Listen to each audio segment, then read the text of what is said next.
implications for us today, the principle behind the Sabbath. In Exodus 20, starting at verse 8, it says, "Remember the Sabbath day by keeping it holy. 6 days you shall labor and do all your work. But the seventh day is a Sabbath to the Lord your God. And on it you shall not do any work, neither you, nor your son, or your daughter, nor your manservant, nor your maidservant, nor your animals, nor the alien within your gates. For in 6 days the Lord made the heavens and the earth, the sea, and all that is in them. But He rested on the seventh day. Therefore the Lord blessed the Sabbath, and He made it holy." The first reason that we get for God creating this day of rest was that, hey, listen, folks, it took God 6 days to make the heavens and the earth. And even God rested on the seventh day. So you too shall rest, because God made that day holy. The Sabbath day was a structure to remind the nation of Israel daily of the power of God.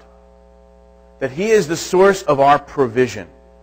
That I think sometimes when we work too much, when we don't take that time to look to God, and we don't take that time of rest, of pause, of retreat. Usually it takes a weekend for us to get away and realize that God is our provider, that He is the source of our provision. What usually happens is pride creeps in. There's a pride that creeps into our lives that says, no, I'm the provider. I'm the provider of my family. I'm the provider of my soul's strength. I'm the provider of strength. I'm the provider. I don't need anybody else. I can take care of myself. Pride, it creeps in. God said, remember the Sabbath, keep it holy. For in 6 days, God created the heavens and the earth. But on the seventh, He rested. I believe God wants to remind us that He is our provision. That without Him, that we will not be watered well. God is our provider. And so He set up the Sabbath to keep it holy. For that reason. And there's another reason why He set up the Sabbath. For a source of protection. In Deuteronomy chapter 5, verse 12. God said, observe the Sabbath day by keeping it holy as the Lord your God has commanded you. 6 days you shall labor and do all your work. But the seventh day is a Sabbath to the Lord your God.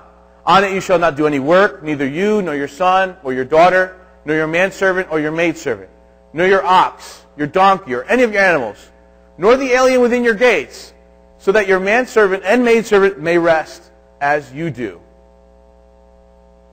Remember that you were slaves in Egypt, and that the Lord your God brought you out of there with a mighty hand and an outstretched arm. Therefore the Lord your God has commanded you to observe the Sabbath. God adds another thing to this Sabbath. I want you to remember that you were slaves. I want you to remember that you were slaves in Egypt, that I freed you. Often we think that we had something to do with our salvation. And because we think we have something to do with our salvation, we think we can have something to do with our spiritual growth. When the reality is that our growth is a direct result of God's protection on our lives. That God is our source of provision, but also He is our source of freedom.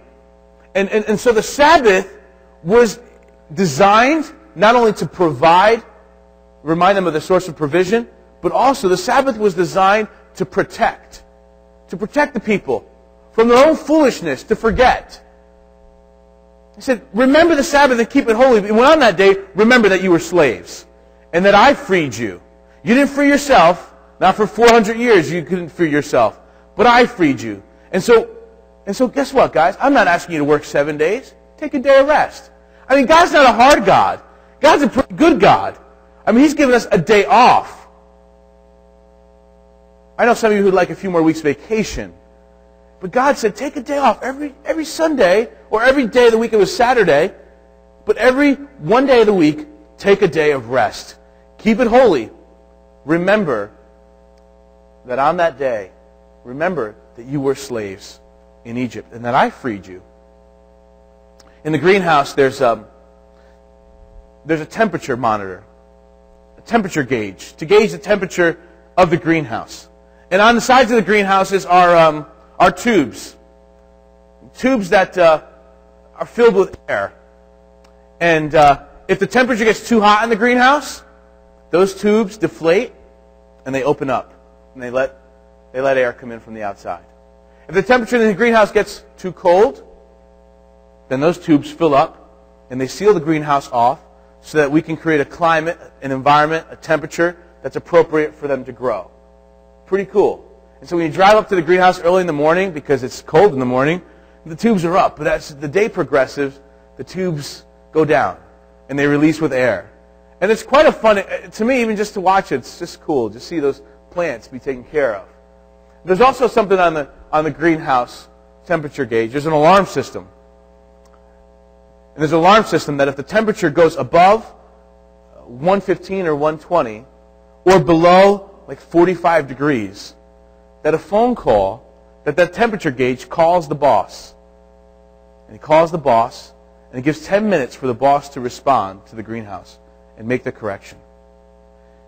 If the boss doesn't answer the phone, then it calls the other boss.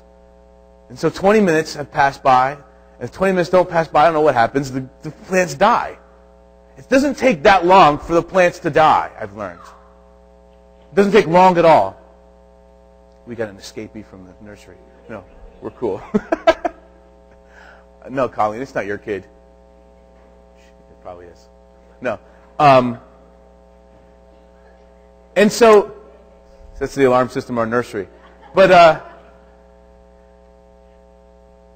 these plants, it doesn't take long for them to die. It doesn't take long for a whole crop to get ruined, for a whole months of labor to be destroyed. It doesn't take long for our souls to get destroyed. It really doesn't.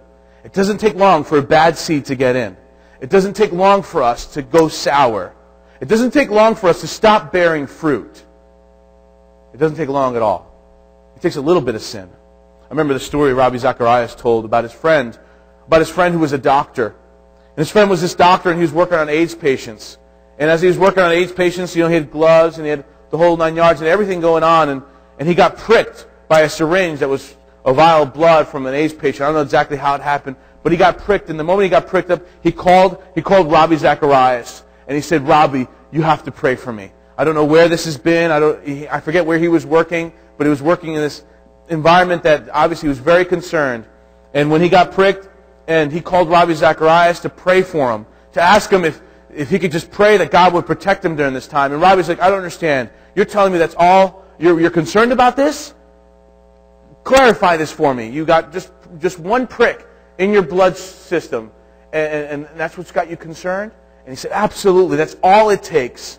And I remember Ravi saying, "If that's all it takes for disease to enter our body and infect us, how much less does it take for sin to enter our lives, for pride to creep in, for our own tradition to creep in and infect our soul with spiritual disease and corruption?" God said, "Remember the Sabbath and keep it holy, because I'm your source of provision. From God comes everything, and I will provide. I created the whole world. Don't worry, I'll take care of you. And also, I'm your source of protection.